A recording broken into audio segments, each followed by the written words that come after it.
क्या आपने कभी सोचा है कि 30,000 फीट की ऊंचाई पर जब कोई आपके प्लेन को हाईजैक कर ले तो क्या होता है?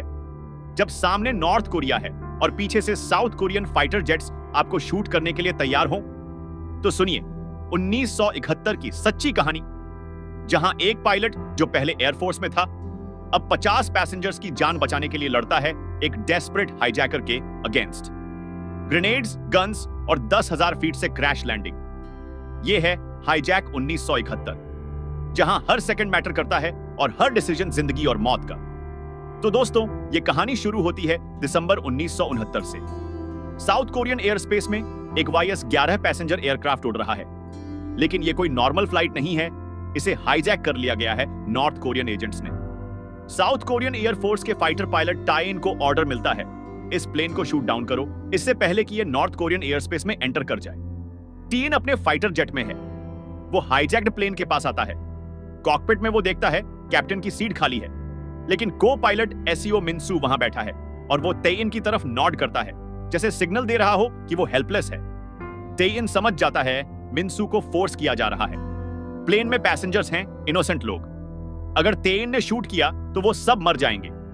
तेइन एक फैसला लेता है, वो शूट नहीं करता। Plane north Korean air space में एंटर कर जाती है। तेइन के सुपीरियर्स बहुत गुस्सा होते हैं। उन्हें लगता है कि टे-इन ने देश के साथ विश्वासघात किया है। टे-इन को एयरफोर्स से निकाल दिया जाता है। हाईजैक्ड प्लेन नॉर्थ कोरिया में लैंड करती है। 50 पैसेंजर्स और क्रू मेंबर्स सबको नॉर्थ कोरिया रखता है हॉस्टेज के रूप में।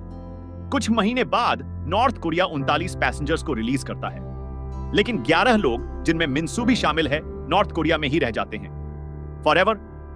टाई-इन के लिए यह बहुत पेनफुल है। मिनसू उसका सीनियर था, उसका मेंटोर था, और अब मिनसू नॉर्थ कोरिया में फंस गया है। अब 1971 आता है। टे-इन अब एयरफोर्स में नहीं है। उसे कोरिया एयरलाइंस में जॉब मिल गई है कमर्शियल पायलट के रूप में, लेकिन अभी भी वो फर्स्ट ऑफिसर है, को पायलट, एक्सपीरियंस कम होने की वजह से। टे-इन के साथ उड़ता है कैप्टन ग्यूसिक, एक एक्सपीरियंस्ड पायलट। जनवरी 23, 1971 सोक्चो एयरपोर्ट से एक डोमेस्टिक फ्लाइट सोल की तरफ जाने वाली है। यह एक छोटी फोकर F-27 एयरक्राफ्ट है, लगभग 50 पैसेंजर्स की कैपेसिटी। पैसेंजर्स बोर्ड करते हैं अलग अलग तरह के लोग। एक एल्डरली लेडी जो अपने साथ एक हैन लेकर आई है, जिससे दूसरे पैसेंजर्स परेशान हैं।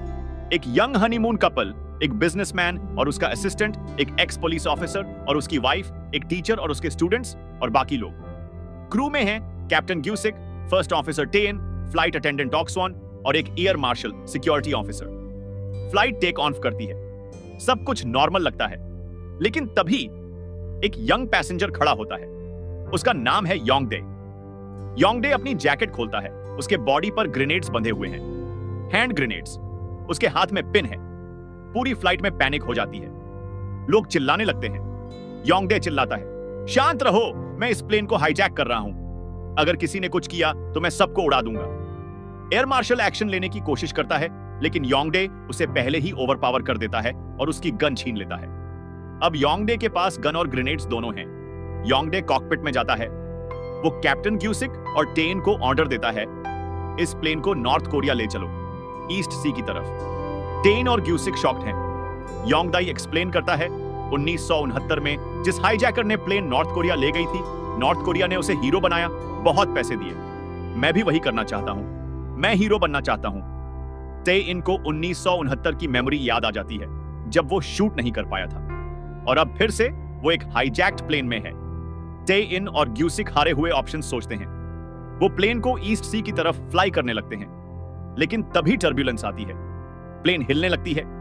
केओस में कुछ ब्रेव पैसेंजर्स योंगडे पर अटैक करने की कोशिश करते हैं। एक्स पुलिस ऑफिसर जो कोरियन वॉर में था, वो ट्राई करता है योंगडे को टैकल करने की, लेकिन योंगडे वायलेंट हो जाता है। वो ओल्ड मैन को मारता है, इंजर करता है। योंगडे अपनी गन से ग्यूसिक की तरफ भी फायर करता है। गोली ग्यूसिक की आंख में लग जाती है। ग्यूसिक चिल्लाता है पेन में। उसकी एक आंख परमानेंटली डैमेज्ड हो जाती है। अब टे-इन को पूरा प्लेन कंट्रोल करना पड़ता है, अकेले, एक हाईजैकर के थ्रेट के नीचे, 50 पैनिकिंग पैसेंजर्स के साथ। टे-इन एक प्लान बनाता है। वो योंगडे से कहता है, हम नॉर्थ कोरियन एयर स्पेस में एंटर कर गए हैं, देखो बाहर। लेकिन यह झूठ है, वो अभी भी साउथ कोरियन एयर स्पेस में हैं। टे-इन ट्रिक करने की कोशिश कर रहा है ताकि वो प्लेन को सेफली लैंड करा सके। योंगडे इनिशियली विश्वास कर लेता है, लेकिन फिर उसे डाउट होता है। वो रियलाइज करता है कि टेइन झूठ बोल रहा है। योंगडे बहुत गुस्सा होता है। वो एक टीनेज स्टूडेंट को पकड़ता है और गन उसके हेड पर रखता है। अगर तुमने फिर से मुझे धोखा दिया तो मैं इसे मार दूंगा। सिचुएशन बहुत टेंस हो जाती है। इसी बीच ग्राउंड पर साउथ कोरियन अथॉरिटीज को पता चल जाता है कि फ्लाइट हाईजैक हो गई है। साउथ कोरियाई एयरफोर्स फाइटर जेट्स स्कैम्बल होती है। उनका ऑर्डर है हाईजैक्ड प्लेन को नॉर्थ कोरिया जाने से रोको। अगर जरूरत हो तो शूट डाउन करो। टेइन के फॉर्मर कॉलीग डोंग चेओल, एक फाइटर जेट पायलट, उन जेट्स में से एक को फ्लाई कर रहा है।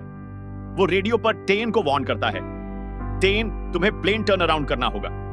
हमें ऑर्डर्स हैं तुम्हें शूट डाउन करने के। टेन डेस्परेट है।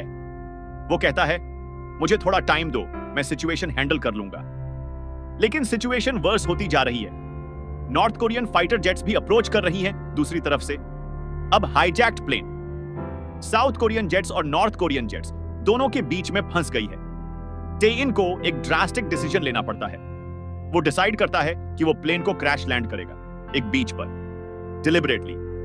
टेन कैप्टन ग्यूसिक से कहता है, जो अभी भी कॉन्शियस है, हालांकि बुरी तरह इंजर्ड, हमें क्रैश लैंड करना होगा। ये एकमात्र रास्ता है सबको बचाने का। ग्यूसिक अग्रीज करता है। टेन प्लेन को डिसेंड करने लगता है। वो एम करता है एक बीच की तरफ, जहां सैंड है, थोड़ा सॉफ्ट लैंडिंग हो सकती है। योंगडे रियलाइज करता है कि क्या हो रहा है। वो कॉकपिट में रश करता है। वो टेन से कंट्रोल छीनने की कोशिश करता है। टेन और योंगडे के बीच फिजिकल फाइट होती है कॉकपिट में, जबकि प्लेन नीचे गिर रहा है। पैसेंजर्स चिल्ला रहे हैं। ओके सून फ्लाइट अटेंडेंट पैसेंजर्स को काम करने की कोशिश कर रही है, उन्हें ब्रेज पोजीशन में बैठा रही है। टेइन और योंगडे रेसल कर रहे हैं, पंचेस, किक्स, दोनों डेस्परेट हैं। और फिर एयर मार्शल, जो पहले इंजर्ड हुआ था, वो कॉन्शियसनेस में आता है। वो अपनी गन उठाता है और योंगडे पर शूट करता है। गोली योंगडे को लगती है। वो गिर जाता है। टेन कंट्रोल वापस ले लेता है। प्लेन अब बहुत नीचे है, बीच दिख रहा है। टेन पूरी ताकत से प्लेन को कंट्रोल करता है, स्टेडी करने की कोशिश करता है। और फिर क्रैश लैंडिंग। प्लेन बीच पर लैंड करती है। Brutal impact. प्लेन हिलती है, बाउंस करती है, सैंड में स्किड करती है, metal screeching, sparks flying. Finally plane रुकती है। कुछ सेकंड्स के लिए कंप्लीट साइलेंस। फिर धीरे धीरे पैसेंजर्स हिलने लगते हैं। वो अलाइव हैं। इमरजेंसी एग्जिट्स खुलती हैं। लोग बाहर निकलते हैं, कुछ इंजर्ड, कुछ शॉक्ड, लेकिन सब अलाइव। टेन भी बाहर निकलता है। वो एग्जॉस्टेड है, इंजर्ड है, लेकिन उसने कर दिखाया, उसने सबकी जान बचाई। योंगडे डेड है। वो हाईजैकर जो हीरो बनना चाहता था, वो मर गया। रेस्क्यू टीम्स आती हैं, पैसेंजर्स को मेडिकल हेल्प मिलती है। फिल्म का एंडिंग इमोशनल है। हम देखते हैं सर्वाइवर्स को हॉस्पिटल में ट्रीट किया जा रहा है। फैमिलीज रियूनाइट हो रही है। Tears of relief. टीएन को हीरो बनाया जाता है, लेकिन क्वाइटली। उसने बहादुरी दिखाई, उसने क्विक थिंकिंग की, लेकिन साथ ही यह एक पेनफुल रिमाइंडर है 1969 के इवेंट्स का। मिनसू, जो अभी भी नॉर्थ कोरिया में फंसा है, उसकी याद आती है। फिल्म के एंड में हमें रियल फुटेज दिखाई जाती है, एक्चुअल 1971 हाईजैकिंग इंसिडेंट की। रियल सर्वाइवर्स की फोटोज, रियल हीरोज की ट्रिब्यूट। यह याद दिलाता है कि यह एक ट्रू स्टोरी थी। रियल लोग, रियल डेंजर, रियल हेरोइज्म। तो दोस्तों, यह थी हाईजैक 1971 की पूरी कहानी। आशा है आपको यह कहानी पसंद आई होगी।